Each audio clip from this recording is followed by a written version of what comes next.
Bonjour à tous, voici les énergies pour la semaine du 23 au 29 septembre. Alors cette semaine elle est un peu particulière parce que le 23 il y a l'équinoxe d'automne et le 28 la nouvelle lune.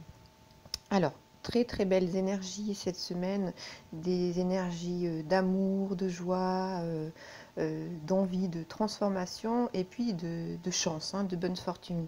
Alors c'est lié à quoi? C'est lié à l'étoile de Zania plus l'aspect Vénus sextile à Jupiter, et qui vont nous apporter et le raffinement, l'honneur, la convivialité, de l'ordre aussi, la sympathie, et puis avec Vénus sextile à Jupiter, c'est excellent pour faire la fête, pour avoir des rapprochements amoureux, apporter de la chaleur. Alors ça va vous apporter de la chaleur en profondeur, un bonheur, et puis de la générosité, alors vraiment qui vient du cœur. Et puis il y a toute une part d'attirance et de magnétisme, avec le fait de faire ressortir son charisme profond.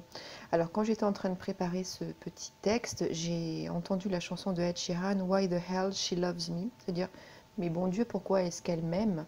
Et bien c'est exactement ça. Pourquoi est-ce qu'on va on va venir vers vous? Est-ce que vous allez être attirant? C'est comme ça, c'est le moment, c'est votre travail, ceux qui sont en conscience, et puis le fait d'être en lien avec son charisme profond et de rayonner. Voilà, donc c'est la chance dans les finances, des voyages qui peuvent être organisés à longue distance, des affaires qui prennent forme, et puis les questions juridiques qui s'aplanissent. Voilà, donc cette période avec cet équinoxe et cette nouvelle lune, c'est vraiment une belle influence pour vous au niveau social et, et au niveau affectueux.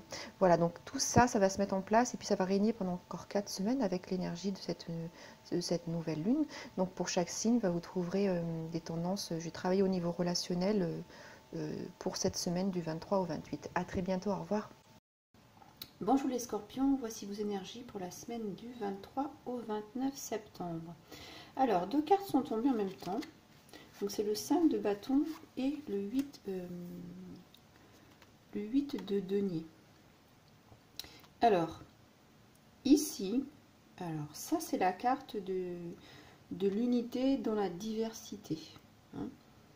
Vous êtes dans un univers où vous êtes en train de vous rassembler, de vous recréer dans la diversité, dans ce qui peut être un peu difficile, ou alors parce que vous avez beaucoup de choses, que vous êtes en train de vous redéfinir, et puis vous êtes en train de travailler sur vous, vous apprenez, en tout cas, vous apprenez sur vous, sur vos connaissances de vous, au niveau sentimental, au niveau du cœur.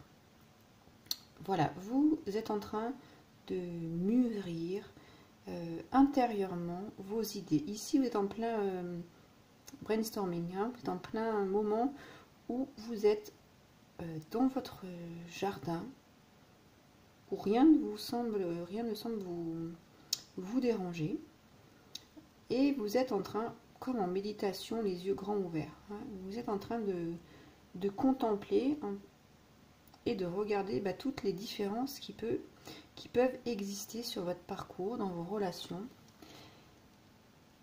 Et du coup, il y a des choses qui émergent, des choses qui fleurissent. Ces petits papillons qui s'envolent, ces jolies fleurs qui sont là pour vous guider, pour vous illuminer. Et puis il y a d'autres choses qui fanent, qui finissent, qui sont qui ont plus lieu d'être. Voilà. Donc ici, vous avez vraiment cette liberté d'explorer des nouvelles idées. C'est vraiment un honneur à vous-même ici, vraiment de vous retrouver. Et puis c'est aussi faire germer, pourquoi pas, ces idées les plus folles qui sont enfouies depuis longtemps dans ce corps-là, dans votre corps, dans ce corps de violon, et qui ont juste qu'une envie, c'est de s'exprimer, de jouer en musique votre propre symphonie. Voilà. Et oui, effectivement, ça peut revenir.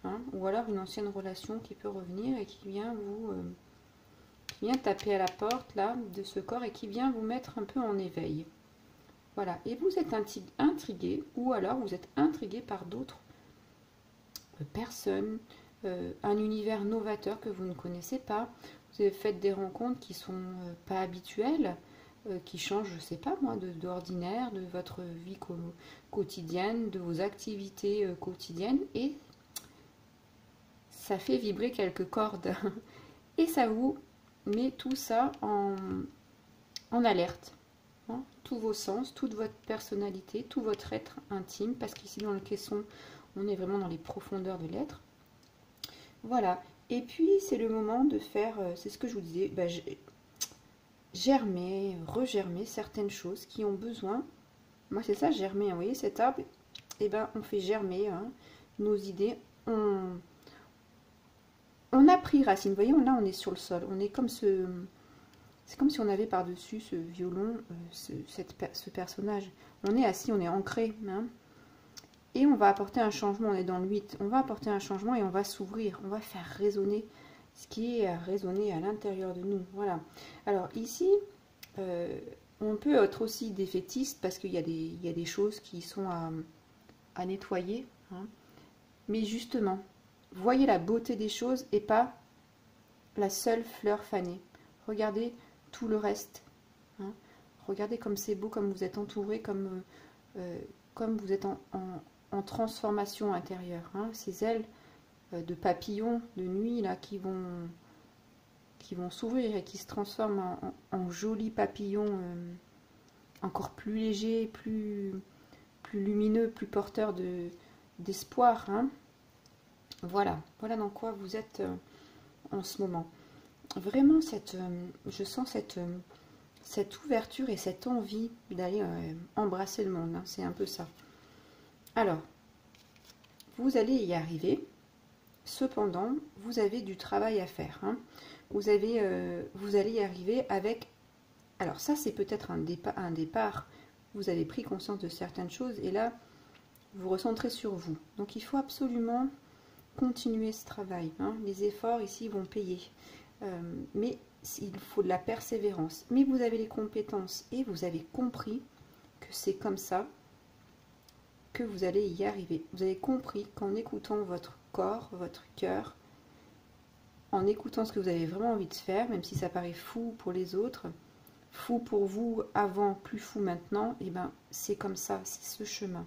Et puis, c'est ce chemin qui va vous permettre d'ouvrir votre cœur. Ici, quand une carte de chakra sort, c'est qu'il faut travailler les énergies du chakra. Donc, travailler ces énergies de cœur qui doivent être bloquées par non-expression. Hein. Et puis, on a 2-8. Hein. On est vraiment dans cette transformation. Alors qu'il pourra peut-être prendre un peu de temps, mais qui avance sûrement, vraiment sûrement et avec succès. Regardez ce peintre qui est en train de restaurer une peinture d'église. Donc il a tous les outils possibles et on sait, et lui il sait aussi que sa tâche va être longue, mais il est sûr et assuré d'arriver au bout. Et bien ça c'est vous. Vous êtes sûr, vous avez entamé ce changement là dans votre tête, ce brainstorming d'idées, parce que c'est fini le passé. C'est une nouvelle personne qui va établir de nouvelles relations ou qui va, dans ces relations, apporter quelque chose de plus positif, de transformer. Voilà, et ici, cette carte, elle veut aussi dire que vous allez transformer les relations ou les relations satisfaisantes en meilleur en fait. Vous allez toujours travailler dans le sens d'améliorer. Voilà, c'est ça que je voulais dire. Hein, vous allez toujours travailler dans le sens d'améliorer. Et ça va être vraiment, c'est ce changement-là, c'est de 8. Vous êtes vraiment dans ce changement de résonance, hein, de symphonie pour vous, pour les autres, mais surtout pour vous en premier. Et ça va changer votre vie. Hein. Donc, ces cartes-là de chakra, j'ai l'impression, moi, quand je les prends dans les mains, que vous êtes appelé dans cette colonne-là, comme si vous étiez aspiré dans un tombeau. Et dans ce tombeau, eh ben, vous renaissez. Et ben, ce chakra-cœur, il est en train de renaître. Et il est hyper puissant. Ça fait comme un nettoyage, ça descend jusqu'au chakra du cœur. Et ça, ça peut vous couper le souffle un peu si vous travaillez en conscience. Visualisez ce chakra cœur avec ce symbole, hein, c'est le symbole du chakra cœur, et faites-le tourner dans le sens des aiguilles d'une montre. Et faites-le plusieurs fois, plusieurs jours d'affilée, vous allez voir, ça va vous aider. Hein. Donc vraiment, ici vous avez l'intégrité, vous avez la discipline, hein, vous êtes prêt, vous savez quel travail vous allez faire. Et puis pour faire quoi? Pour la structure, voilà. Pour rentrer dans votre cadre, hein, dans ce que vous avez décidé. Voilà. Et du coup, c'est le bon moment pour apprendre aussi mieux des autres. Hein. Une fois que vous avez travaillé comme ça sur vous, ici, vous allez pouvoir aussi comprendre. C'est ça, cette carte, c'est une période de compréhension, de comprendre les autres. Voilà. Et puis aussi, ici, travailler sur vos croyances. Parce que vos croyances, donc les croyances dans le cœur, hein, eh ben, elles vont attirer, elles vont générer une communication. Et cette communication, elle va avoir une tonalité énergétique. Et cette tonalité, cette symphonie, vous voyez, on rejoint, elle va attirer les gens. Hein. Donc, voilà, faites attention à vos croyances, à votre vocabulaire, justement pour essayer de vibrer, la vibration, la corde qui va vous convenir. Hein. Et puis, qu'est-ce qu'on a? Ben, on a la carte de la flamme jumelle. Donc, c'est tout ça pour vous dire que c'est un vrai équilibre. C'est hop, on accorde son violon avec qu'est-ce qu'on veut faire, hein, qu'est-ce qu'on ressent avec son cœur, la zénitude, hein, vraiment l'équilibre. Ici, c'est noté le yin et yang, les forces féminines, les forces masculines, hein, en vous. Voilà, toute question d'équilibre, hein, pour une belle relation. Voilà. Et puis ici, encore, la même chose qu'ici, c'est l'union dans la dualité. L'unité dans la diversité. Hein. Donc vous êtes vous êtes quelqu'un, une personne singulière, et vous allez pouvoir apprendre ici à vous façonner dans cette... comme le violon s'est façonné en arbre, et ben vous allez vous façonner dans la nature pour vous faire une place. Hein. Alors c'est pas facile, hein, voilà, vous allez prendre du temps, et puis on vous dit que toutes les relations qui vont durer dans le temps, c'est parce qu'il y aura une bonne base, une bonne communication, un bon vocabulaire, une bonne confiance en soi, pas que, hein, mais voilà, avec un travail dans l'effort et dans le temps. Voilà. Et puis c'est aussi ça qui va vous permettre de rencontrer quelqu'un et d'aller vers quelqu'un qui va vous permettre d'échanger, toujours dans cet équilibre. Hein. Voilà. Mais avant ici, cette rencontre-là, c'est la connaissance de soi, de ce qu'on veut. Aussi de notre intuition. Hein. L'intuition ici, elle est quand même bien présente. Et puis alors après, on a une très très belle carte. On a l'as d'épée. Et ben vous êtes envolé là vers la transformation. C'est ce que je vous disais depuis le début. Hein. Regardez cette licorne comme elle regarde avec bienveillance tout ce chemin que vous parcourez. Et puis elle vous emmène et elle vous dit mais c'est ça, tu m'as suivi, donc tu es dans la plus puissante force de transformation que je puisse te donner, car je suis la loi du karma, la destinée, c'est ta destinée ce travail. Hein. Voilà, donc vraiment un très très beau tirage pour vous les scorpions, vraiment une prise de conscience pour pouvoir avancer et avec les énergies qui vous sont offertes par la vie et surtout par vous si vous vous écoutez. Voilà, merci pour vous les scorpions. Je vous laisserai liker la vidéo, la commenter si elle a résonné pour vous, la partager et puis abonnez-vous à ma chaîne. À très bientôt, au revoir.